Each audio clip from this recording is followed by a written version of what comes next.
It is a privilege and an honor to introduce one of our great leaders of our community, who also happens to be a great friend. In the interest of time, I'm only going to highlight a few aspects of Elfi's distinguished career. Elfi DiBella is the president and CEO of YWCA Columbus. She joined the Y, since joining the Y, Elfi has worked to meet critical needs of all women in Central Ohio, from chronically homeless women struggling with mental illness and addictions, to professional women striving to be the next generation of leaders in our community. Under her leadership, the YWCA Family Center, an emergency shelter for homeless families, has continued to be a national model for success by rapidly rehousing families and offering a breadth of services under one roof. As CEO of one of Columbus's most influential organizations for women, Elfi invests her time in supporting and creating programs to address women's critical needs, which includes providing affordable childcare for working mothers, GED programs for formerly homeless women, racial justice training for children, and leadership opportunities for young as well as seasoned women.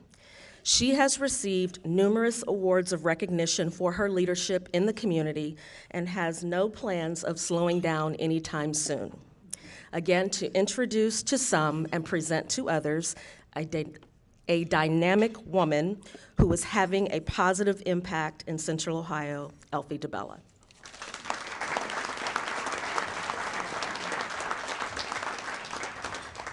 It is such a pleasure to be here and have the opportunity to tell you about the great work that is being done at YWCA Columbus. It is also wonderful to see so many familiar faces in the group. That's always fun to have an opportunity to reconnect with past friends and acquaintances.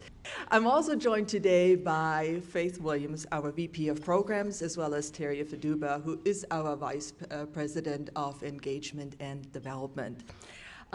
Let us just take a quick look at YWCA and certainly what our mission is. As you can see, our mission is dedicated to eliminating racism and empowering women and promoting peace, justice, freedom, and dignity for all. And when I take you back in time just a moment, let me just give you a little bit of the legacy of this really, really amazing organization. The worldwide movement started back in 1855 in England. And the World YWCA is now a strong, strong organization that promotes women's social change, economic change in over 100 countries across the world. Then YWCA USA was actually started in 1858 here in New York, not here, but in New York City, and now has about 230 associations across the US. And about 2 million individuals will be receiving programs and services at 1,300 different sites at any given time across our US. And then your very, very own YWCA Columbus was started in 1886 by 5 forward-looking women who realized that there was a need for housing and social support for young women moving into this community. So when you look at our legacy, 2016 is an important year for us. We are celebrating 130 years. For 130 years, YWCA Columbus has served our community, whether it was advocating for child labor laws or a 40-hour work week, whether it was advancing civil rights or women's rights, from teaching for leadership opportunities for women and girls, or for providing shelter and a helping hand to homeless women and families. YWCA Columbus has established a proud legacy for leadership for positive change in our community, racial and social justice, and economic development. And we're very, very proud to be celebrating our 130th anniversary, and certainly are proud to recognize Big Lots, who is our anniversary sponsor. As Renee mentioned in her opening remarks, we have a breadth of different services. We are the oldest organization in this community dedicated to the ever-changing needs of women and their families. We provide programming and services that meet critical needs in our community, and we can do so because we have an amazing board of trustees whose impact and support is critical. but also we have over 5,000 volunteers and about close to 200 part and full-time employees. And while I'm talking about our Board of Trustees, I have to especially recognize, of course, Renee Shoemate, who is our incoming board chair. So when somebody serves on our board, they are here and committed to our organization for many years. And as you can imagine, we don't let good women go. So she will be part of our family for a long time. As part of the services that we provide with a mission of eliminating racism and empowering women, obviously leadership is very, very important, and we want to look at different ages. So we have a Bright Futures Leadership Program, which is sponsored by Nationwide, and that offers 11th grade young women leadership development opportunities, leadership workshops that will include a community project, as well as social justice advocacy training. And then we also have a Leadership for Social Change. That particular program is co-sponsored by Medical Mutual as well as JP Morgan Chase.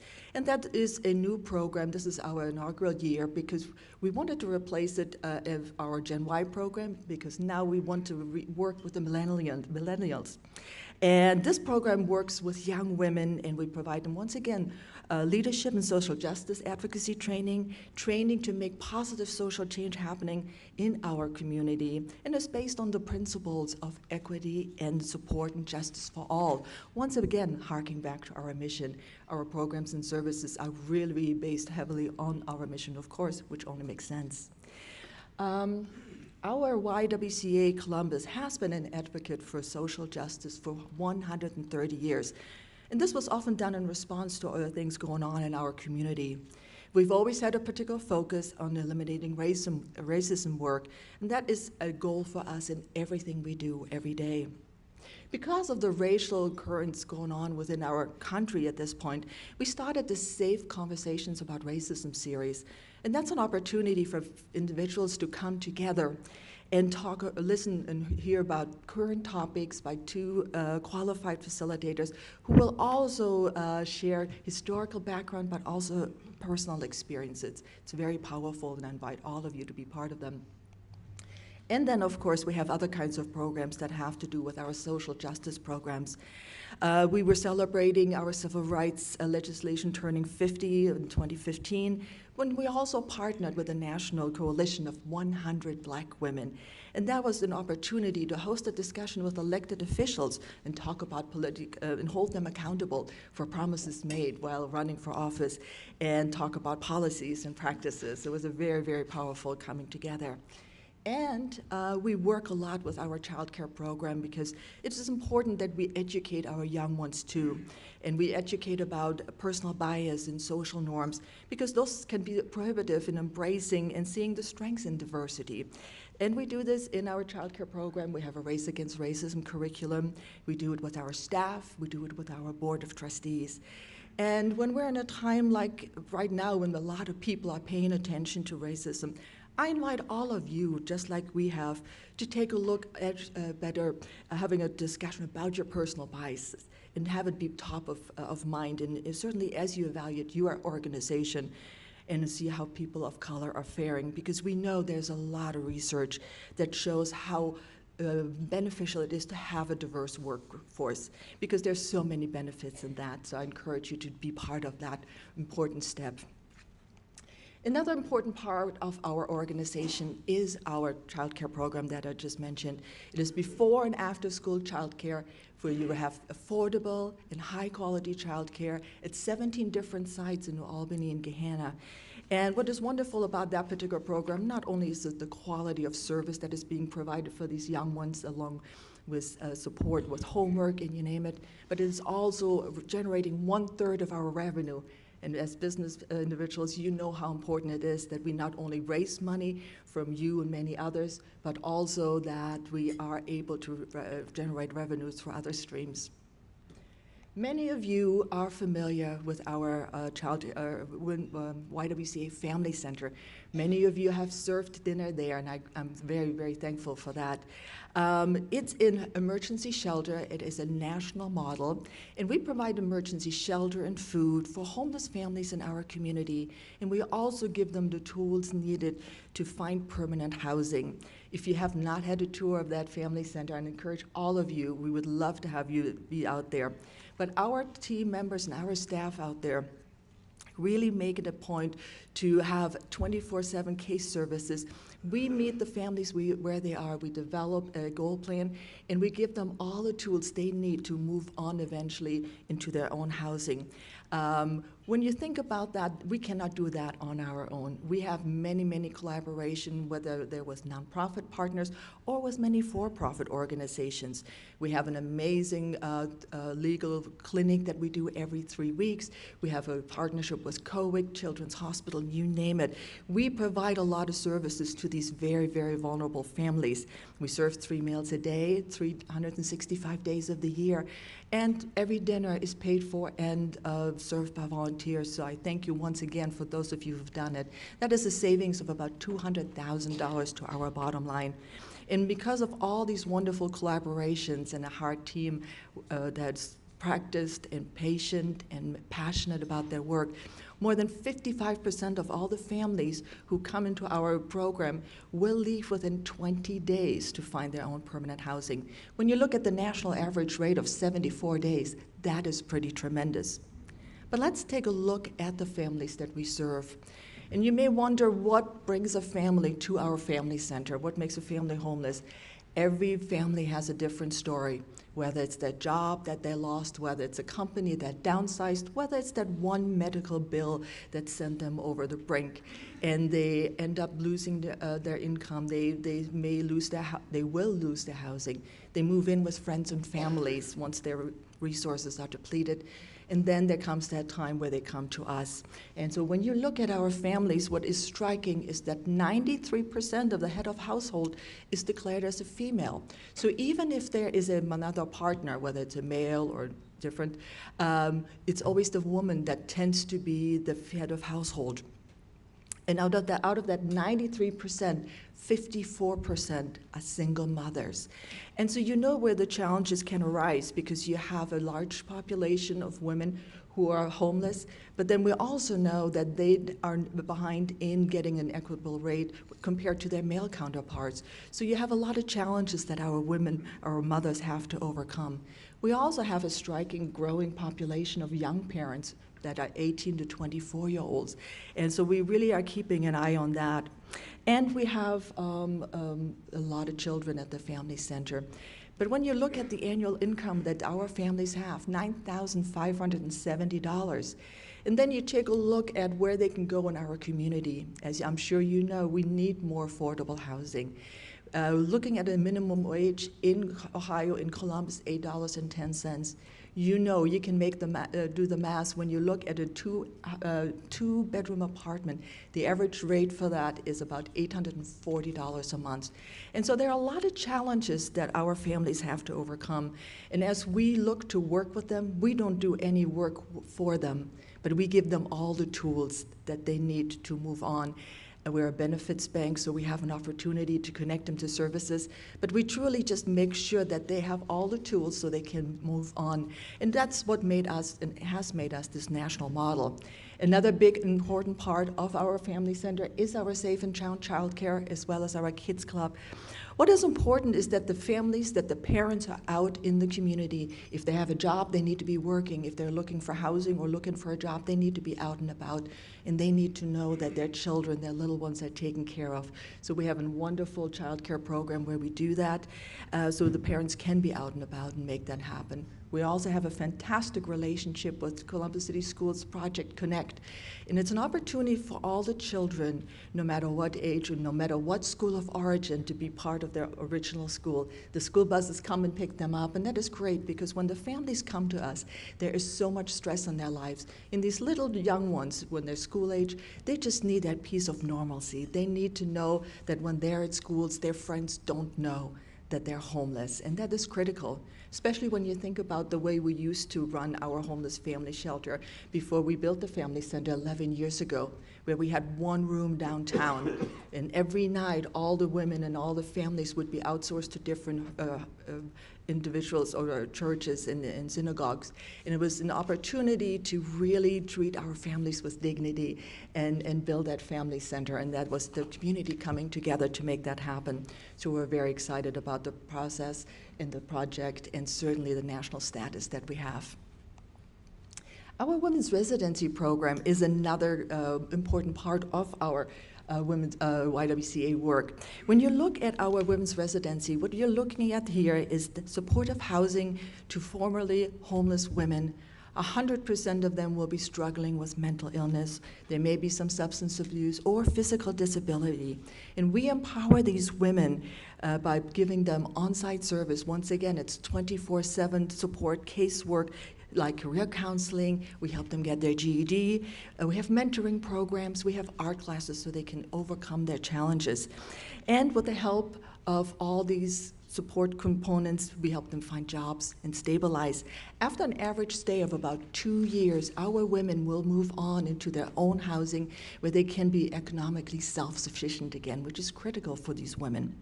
But let's take a look at this population. When we talk about the 100% chronically homeless women, 100% will have that mental illness I mentioned, 70% will have experienced domestic violence at some point in their time, and 70% have a dual diagnosis. What's even more startling is that 40% of the women we serve come directly to us from the land, having lived in the open, not even in a shelter, and that makes them extremely vulnerable. Let me just share one quick story with you. There was Marla. She's one of our women who we currently serve. And a while ago when she was younger, she came home early and she was found burglars in her home. The burglars caught her, covered her body with kerosene and set her on fire. Over 90% of her body, or the majority of her body was burned. And it took her many, many years for recovery. But unfortunately, that also triggered a road into mental illness as well as alcohol abuse. And then there's Marcia. Marcia was with a man, her husband, for 10 years, and he abused her physically, emotionally, on a regular basis, and sexually. And one time she was able to get away. And obviously, that can have so much impact on your psyche, and it has. The good news is when the women come to us, we meet them where they are.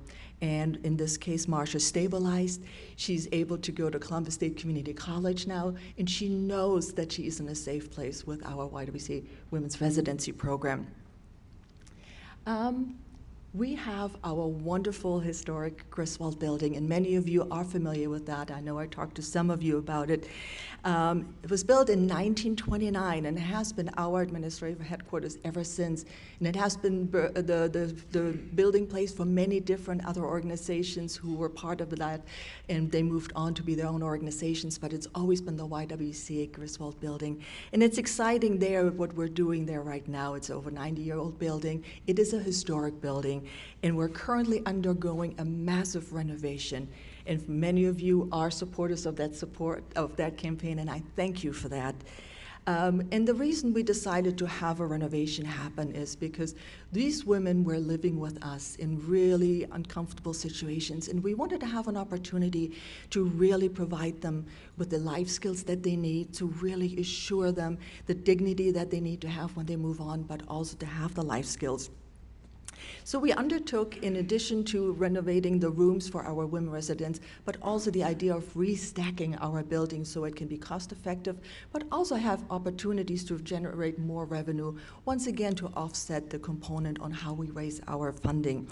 And so we're very excited that we're coming towards the end of our renovation. We've been involved in this for over 2 years, and this is a close to $25 million renovation project.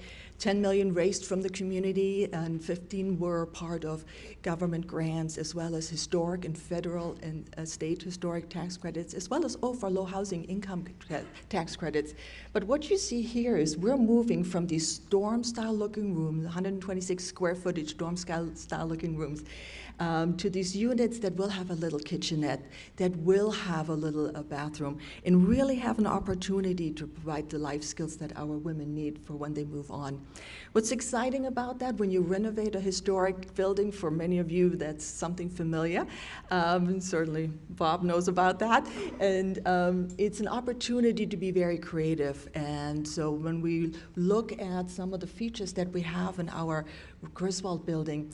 This particular gym on the left-hand side, it's actually a historic component that we cannot change. So what we did, we got really creative with the help of our architect and our contractor, and so we're actually putting offices at the perimeter of that gym with glass walls, so we can maintain the integrity of our historic component. And it's exciting that we can take this old building and restack it and find wonderful new ways of utilizing it to its best capacity, and really use every nook and cranny of our building to make sure that we can have the opportunity to provide the services that we need to provide. And it's an opportunity for us to also then have an employment resource center, which will be set up in the middle. And what's also exciting is that we take other entities of our building and generate them into opportunities for growth, not just for the organization, but for the community as a whole. So we're turning our pool into our new ballroom. And as part of that, our ballroom will actually have a working kitchen. And that's critical for us, not only to be attractive to many of you who may be housing or looking for an event space, but also our women will be able to work in our professional kitchen that they will have. And we have a partnership with Columbus State Community College in their hospitality program. So it's an opportunity there for them to come in and learn and teach our women about cooking and safety, anything to do with hospitality. But that will also then generate and translate into job opportunities for our women. So really a nice opportunity to be there. And then, of course, we will have co-working space that's for rent, as well as other opportunities that are other rooms in our building that are part of the opportunity to have rental income. And so I do encourage all of you, as you think about if you need rental space, if you need an opportunity to have a space for a luncheon, such as this, keep us in mind next year. At this point, we're still out of the building. We're looking to move in at the beginning of the year, and then have an opportunity to really shine a bright light on this wonderful building, which is a gem for our community. And it took many of you to help support make this wonderful renovation happen. And then, of course, no organization would be doing what we can do without our important fundraisers. We do have a fundraiser coming up. I'm not asking for money. I'm just letting you know. We have a woman-to-woman luncheon coming up, and that's an opportunity for us to tell you about the work that we're doing, how we're moving the needle, and really have an opportunity to showcase. This year will be especially exciting because we will showcase all of our programs, but we will also have program participants on the stage telling their story.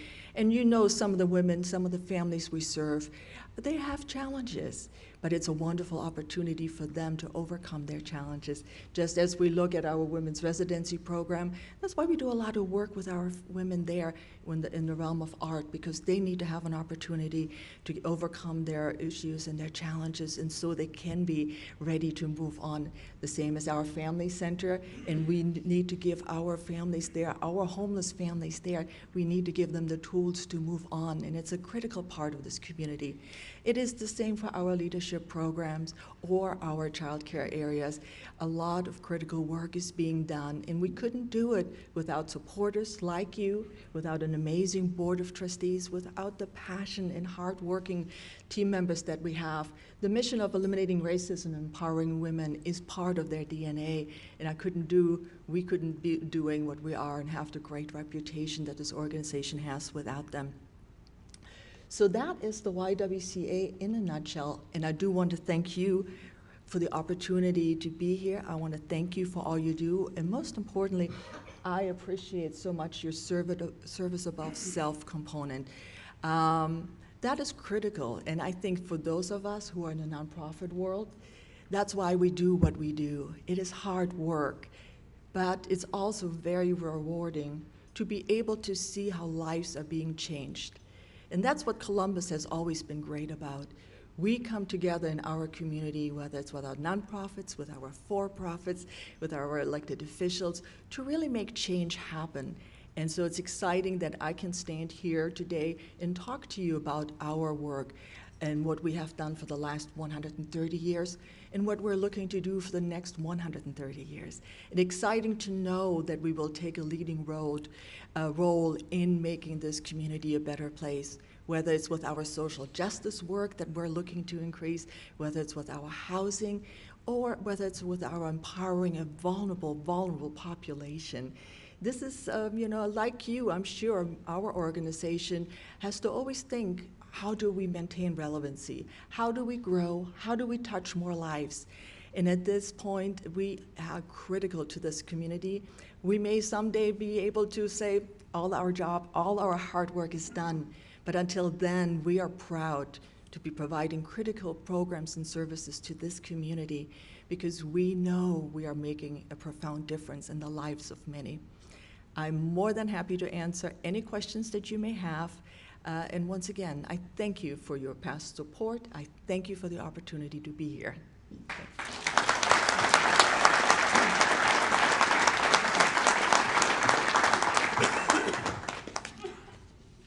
Yes, sir.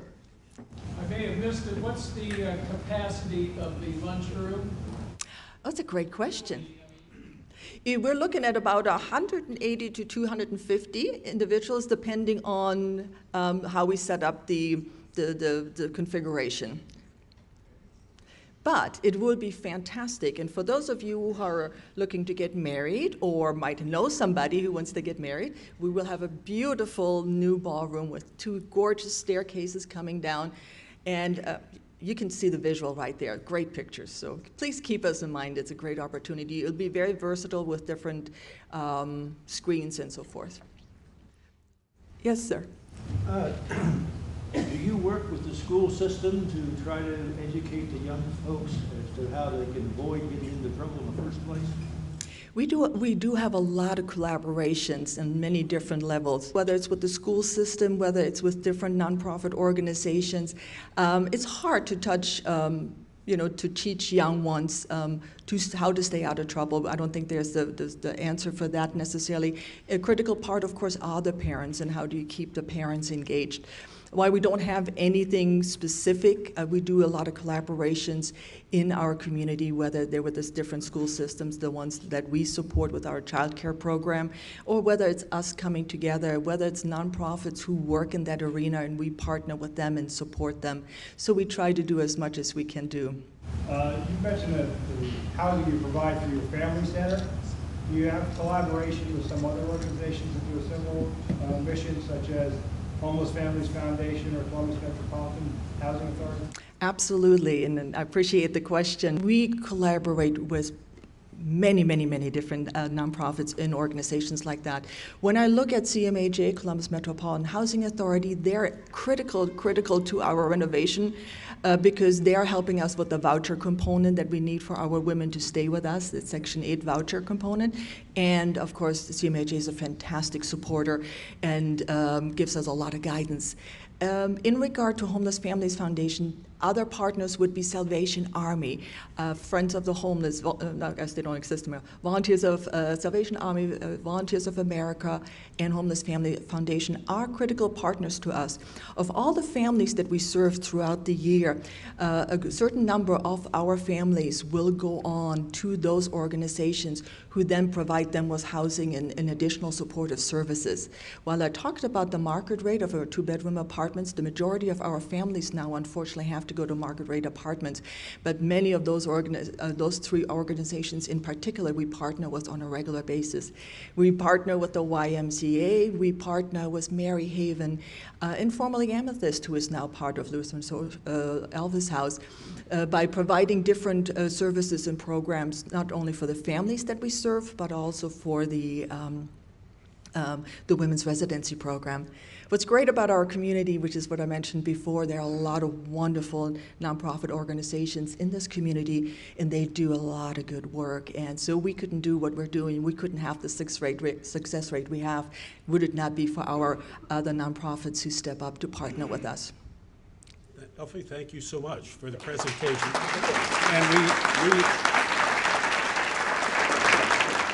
And this meeting's adjourned.